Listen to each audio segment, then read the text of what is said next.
Diabetes mellitus. Introduction.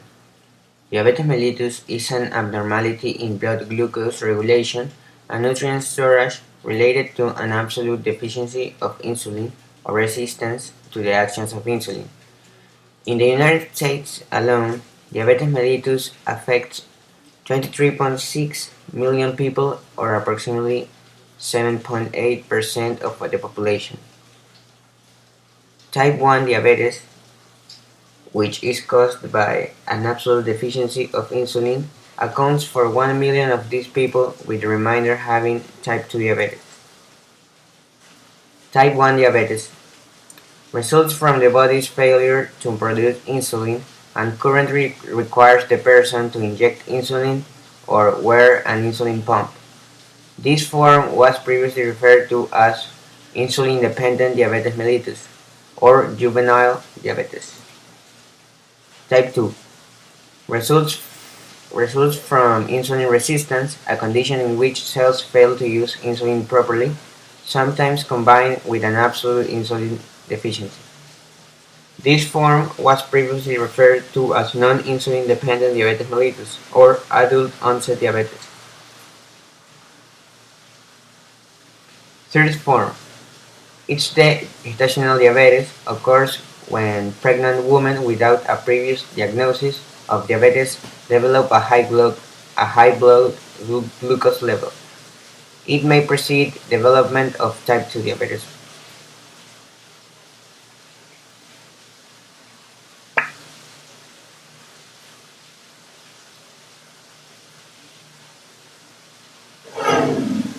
Hello, and welcome to The Answered Patient. I'm Jane Hansen. Our focus in this episode is on diabetes.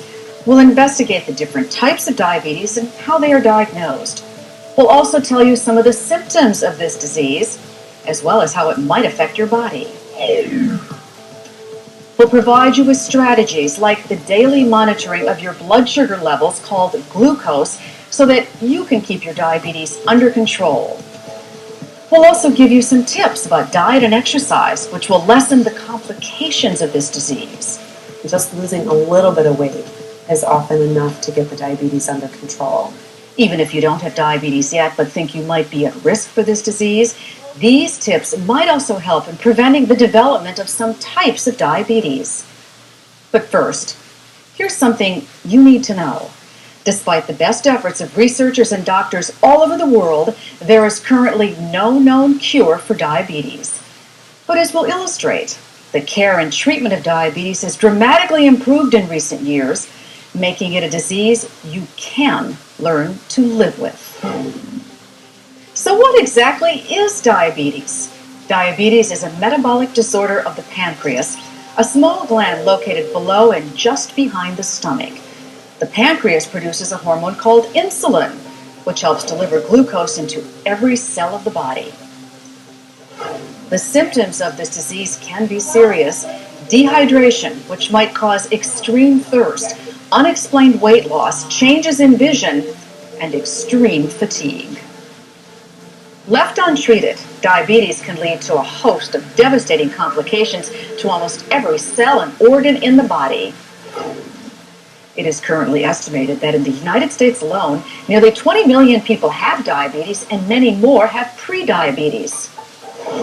The two major types of diabetes are called type 1 and type 2. Until recently, type 1 was known as juvenile diabetes because it was most commonly diagnosed in children and young adults. Type 1 diabetes occurs when virtually all of the insulin-producing cells in the pancreas have been destroyed. Everyone diagnosed with type 1 diabetes must take injections of insulin every day in order to survive. Been feeling well? Yep. Good. School okay? Yep. Terrific. Of the two major types of diabetes, type 1 is much less common than type 2. Only about 5 to 10% of diabetics have type 1. Type 2 diabetes is much more prevalent. 90 to 95% of all diabetics have type 2 diabetes. It's estimated that about a third of all patients with actual definite diagnosable type 2 diabetes today are just out there in the U.S. totally undiagnosed, walking around elevated blood sugars, and no one's the wiser.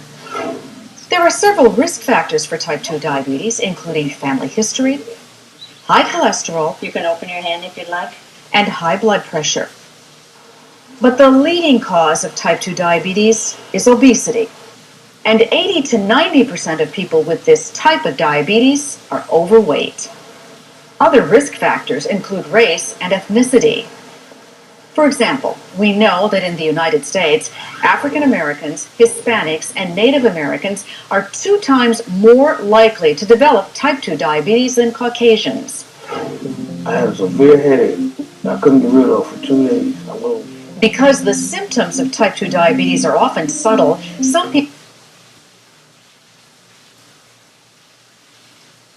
Signs and symptoms.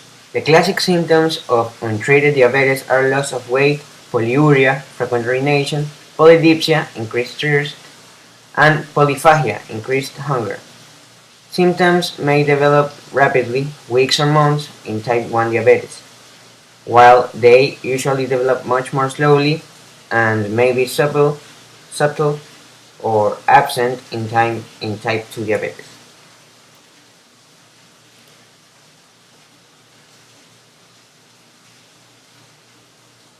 Finding out you have diabetes can be scary, but don't panic. People with diabetes can live long, healthy lives. Sure, let's go over some basics. This is diabetes. Made simple. When we eat, food travels to the stomach. Food is made up of 3 basic nutrients: carbohydrates, proteins, and fats. During digestion, carbohydrates are broken down into sugar, otherwise known as glucose. Here's a quick fact. Carbohydrates include foods such as bread, rice, pasta, potatoes, fruit, milk, and yogurt. In a normal digestive process, sugar travels from the stomach, through the bloodstream, to your body's muscle and fat cells. However, sugar can't enter these cells without the help of a special hormone called insulin, which is produced by the pancreas. Insulin acts like a key, unlocking the doors to the muscle and fat cells and allowing the sugar to enter. The cells then use this sugar as fuel to provide energy for the body. When this process is functioning properly, sugar entering the bloodstream from the stomach is able to exit the bloodstream at the muscle and fat cells. In this manner, the body is able to regulate the concentration of sugar in the bloodstream. Now let's see what happens in a person with diabetes. Sugar enters the bloodstream, but one of 2 things happens. Either the pancreas does not produce a sufficient quantity of insulin to match the sugar entering the bloodstream, or the body's cells do not respond to the insulin that the body is producing. In both cases, the result is the same. Cell doors remain closed, causing sugar to get backed up in the bloodstream. As a result, blood sugar levels rise. This creates several problems. Because sugars are not able to enter your body's cells, your body is not getting the fuel it needs.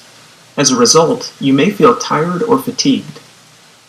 Your body may try to dilute the excess sugar in the bloodstream by pulling fluid out of your cells. This can leave you feeling dehydrated and thirsty. Most importantly, over time, exposure to high blood sugar levels can cause damage to vital organs connected to the bloodstream, such as your eyes, kidneys, nerves, and heart. If not controlled properly, diabetes can lead to serious complications, such as blindness, amputation, kidney failure, heart attack, and stroke. In order to avoid these complications, people with diabetes must take steps to keep their blood sugar levels in a normal range. One way to do this is through diet. By reducing the amount of carbohydrates you eat in a single meal or snack, you can regulate the amount of sugar entering the bloodstream and prevent your body's insulin supply from becoming overwhelmed. This may mean limiting high-sugar foods such as cake, pie, candy, and soda. You know which ones. Another way to regulate blood sugar is through exercise. Physical activity makes your body's muscle and fat cells more receptive to insulin. In other words, those muscle and fat cells that wouldn't open before, now they will. Finally, your doctor may prescribe oral medications to increase your supply of insulin, regulate the amount of sugar entering the bloodstream, or make your body's cells more receptive to the insulin your body is producing. In some cases, insulin shots may also be necessary. Okay, let's review. We've talked about what diabetes is. Complications. The major long-term complications relate to damage to blood vessels. Diabetes doubles the risk of cardiovascular disease. The main macrovascular diseases related to atherosclerosis of larger arteries are coronary artery disease, angina and myocardial infarction, stroke, and peripheral vascular disease. About 75% of deaths in diabetics are due to coronary artery disease.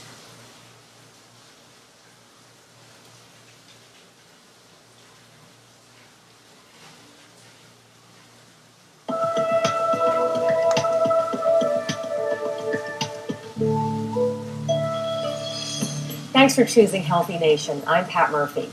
We all know maintaining a healthy lifestyle is important. It's about getting the right exercise, enough sleep, and maintaining a healthy diet. For most people, that's hard enough. But what happens when the food that we eat doesn't fuel our body the way it should? For Americans with diabetes, that's a problem they deal with every day. Let's answer the question, what is diabetes? Dr. Carrie Peterson has the answer for us. Diabetes prevents the body from processing food into the fuel we need to function every day. It can occur in just about anyone, but family history, body weight, and age can play a role. There are two major types of diabetes. Type 1 used to be called juvenile diabetes, and it affects about 2 million Americans. But it mostly appears in children, adolescents, and young adults. Type 2 diabetes makes up the vast majority of cases. This type is on the rise, and it is rapidly becoming an epidemic.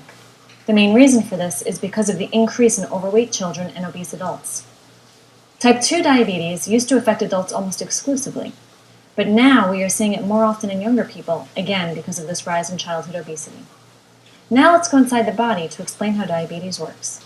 First, the food we eat is broken down into different nutrients, including a sugar called glucose, which is the main source of energy for the body. Glucose is carried in the bloodstream to all the cells so that it can nourish them.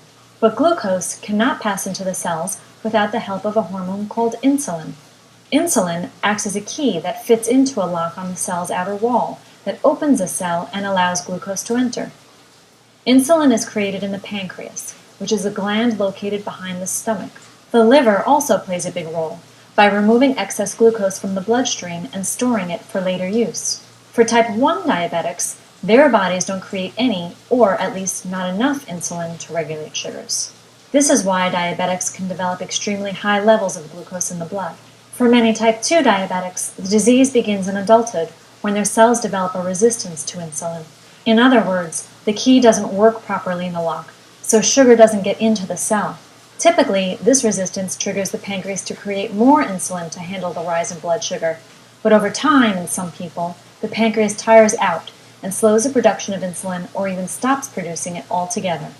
The primary symptoms for both types of diabetes are thirst and frequent urination. Essentially, the body needs water to filter excess glucose from the blood. Other symptoms of diabetes include weight loss, blurred vision, and fatigue. Sometimes these warning signs become apparent after flu-like illness.